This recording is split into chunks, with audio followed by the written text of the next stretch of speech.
Hey, Barry, what are you doing at the airport? Hi Jane, I am getting out of California. I can't stand this anymore. You can't stand what?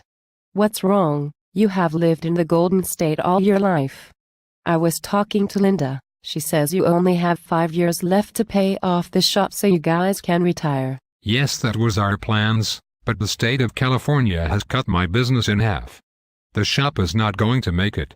Soon, you will have to have your car smogged at a centralized government test facility. Oh, no, that would be like dealing with the mindless robotic snobs that we have to face at the DMV or IRS. You were right, the government seeks cradle-to-grave control of all its subjects.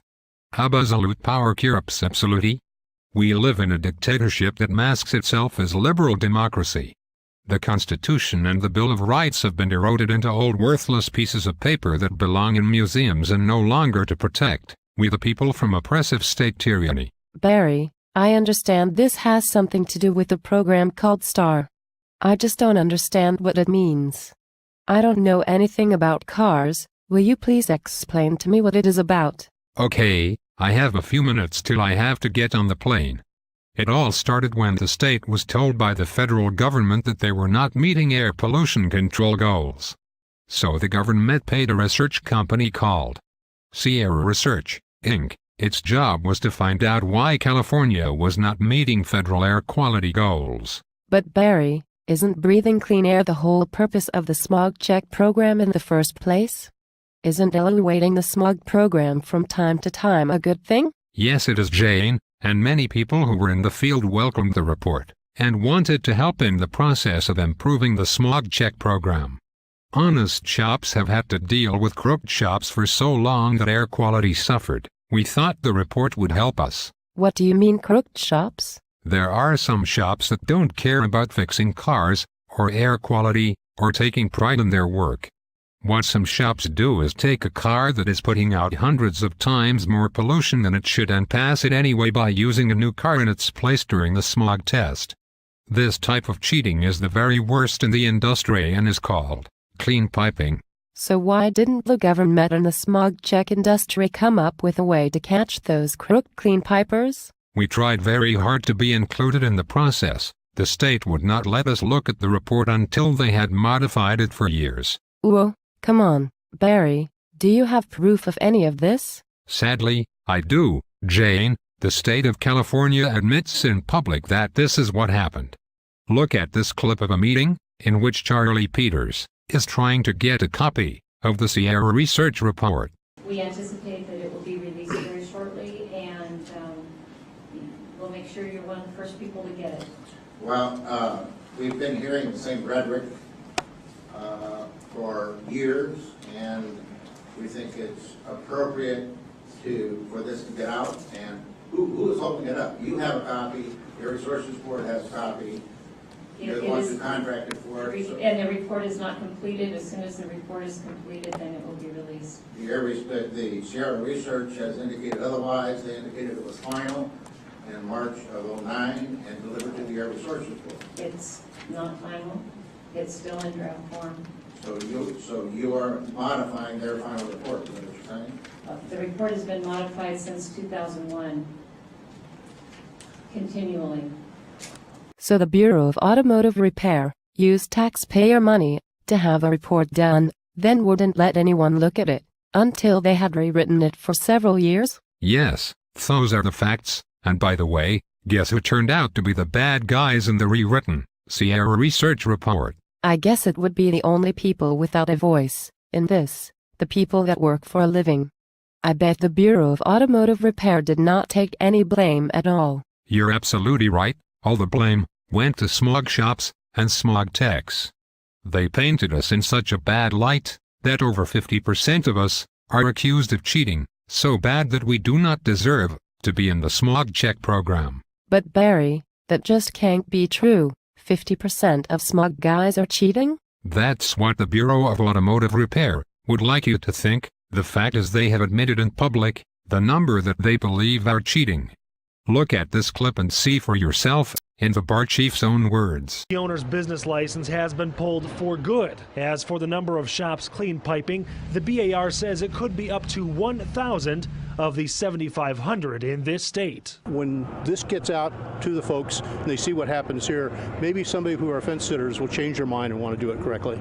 Again, the license here permanently pulled. If it ever reopens, it would have to be under completely new management. Wow. John Willach, head of the Bureau of Automotive Repair, says that 1 out of every 7.5 shops clean pipe. And he knows this. That is 13.33%. Yes, Bar thinks that 13.33% of shops cheat, yet they are trying to close down more than 50% of all smog shops. So, 37% of honest shops get thrown out with the dishwater? Barry, why doesn't the bar just go after the clean pipers? The vast majority of pollution comes from 13% of shops, and Bar knows it. Well, Jane, first it's a matter of money. As you watched in the last clip, a shop that gets caught is out of business for good. So they can't pay fines to the bar. There is no money in catching clean pipers. Second, Bar would have to admit that it has not been doing its job all these years.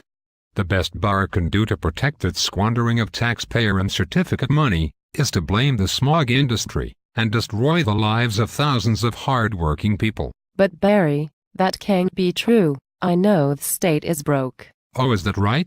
That is just what they want you to think. They have thousands of dollars to buy and junk old cars with. They force us to pay $7,000 for a used desk. Just watch this next clip to see how your tax dollar is spent.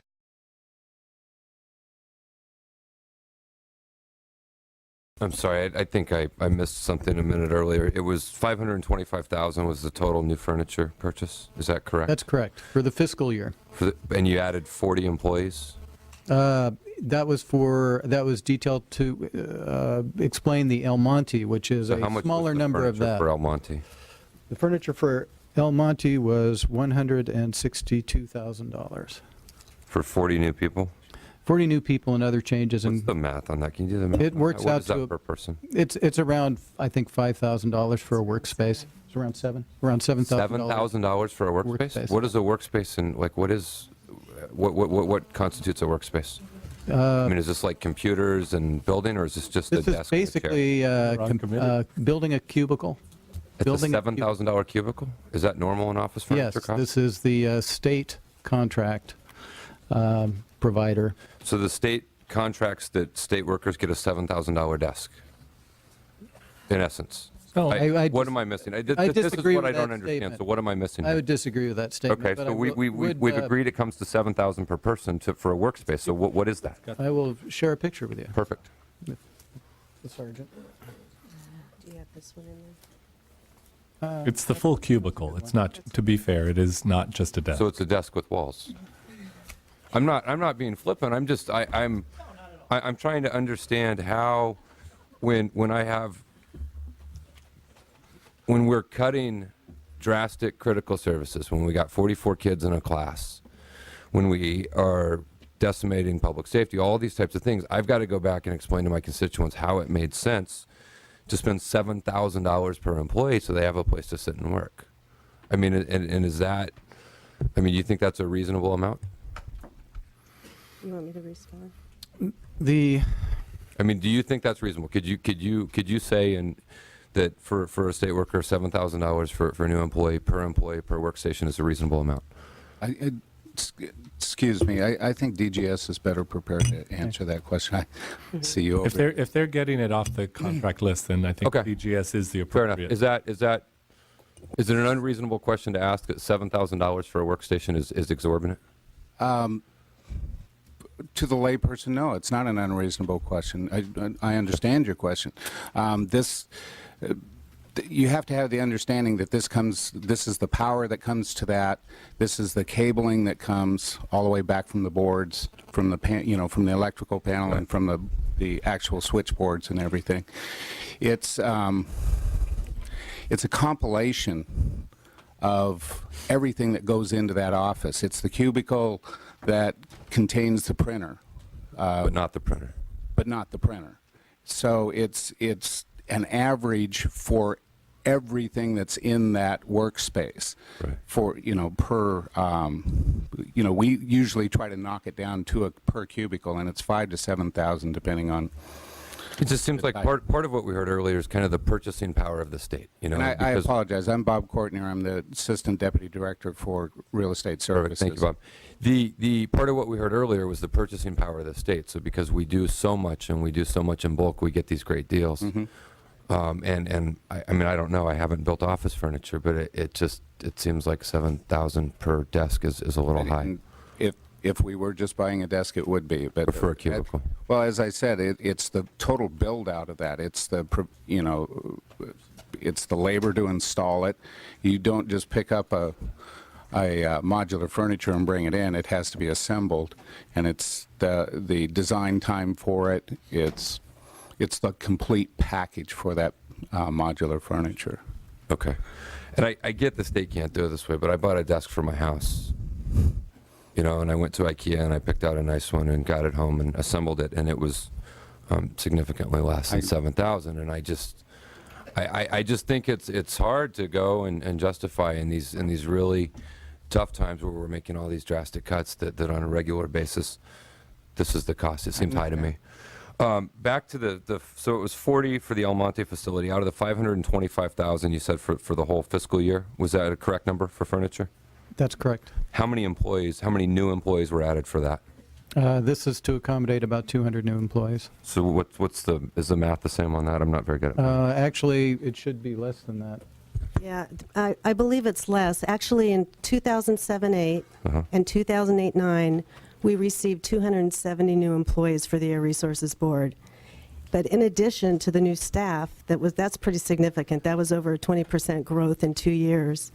We had existing overcrowding situations. We had furniture that was also over 30 years old. And in addition, some of that expenditure is for reasonable accommodation, ergonomic adjustments for employee health situations.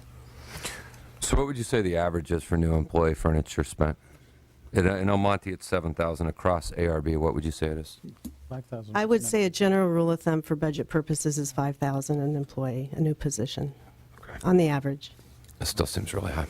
Thank you. That may be it. I think, and this is not really under your purview, but I think the public as a whole is just kind of disheartened that we're adding more employees. So just set that conversation aside because I understand that part. But B, I don't know. It's just hard, I think, to go back and say, as we're adding more state workers in these really difficult times, we're adding them at a cost of $7,000 per workspace. And I just, I think given everything that's being cut and everything everyone's going through right now, it's a really hard thing to explain to the public.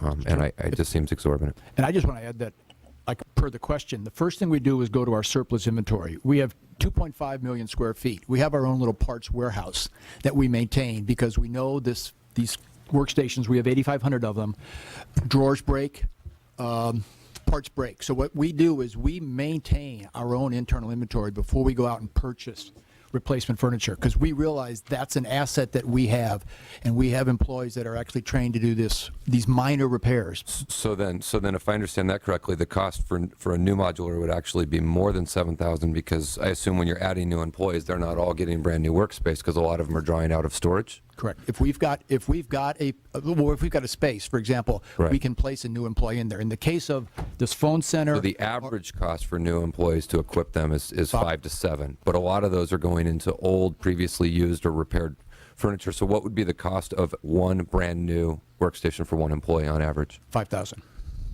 But some of the employees you're adding are getting old systems, which I would assume would be less than 5,000. Right. Well, we're not adding employees. Maybe I'm I'm not talking about when we're actually adding space, when we're building out a new work area.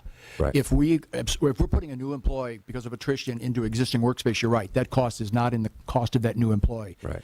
What I'm explaining, what we did in 8-9 was create either a new program or a new work area, or we renovated an existing facility. So my question, I'm sorry, just so I have clarity on it. It was my understanding when we add employees, right? So take the 200 number or take the 40 number in El Monte, whichever one. But on average, so we add employees, and I'm told the average cost for that furnishing was $7,000 in El Monte, 5 to 7 overall. But my understanding from you is not all of those employees are getting brand new workstations. A lot of them are getting used ones that come out. So the used ones that come out would, I assume, be significantly less than the 7 for a new one. So I guess we're on the average you're giving me of 5 to 7. That includes some old and some new to combine the average, right? Yes, sir. So on that thing, if it's just a new workstation, what would that cost be? Because it would have to be more. Because Well, we budgeted at 5,000. When we put together a request for either an augmentation for a new program or Right. some new positions, what we do is we budget for a new workstation okay. at 5,000. And so the 5,000 is the rough average of old plus new? Yes, sir. Everyone who's here on this panel has been asked to vote for cuts to programs, right? And these aren't like intangible cuts, right? And so we have to go back and explain why education, public safety, funding for victims of domestic violence have been cut. We have to explain why people lost their health insurance. We have to explain why businesses are seeing their fees and taxes go up. And at a time when you encounter these folks who are laying off 20 to 30% of their workforce, whose kids are overcrowded in classrooms, it's just hard to explain $8,700 for a workstation for a new employee. And so I just don't know how you take that back and explain that as reasonable. I mean, you can say, well, the state got the best deal they could. I just don't think it passes the smell test in everything that we're going through right now.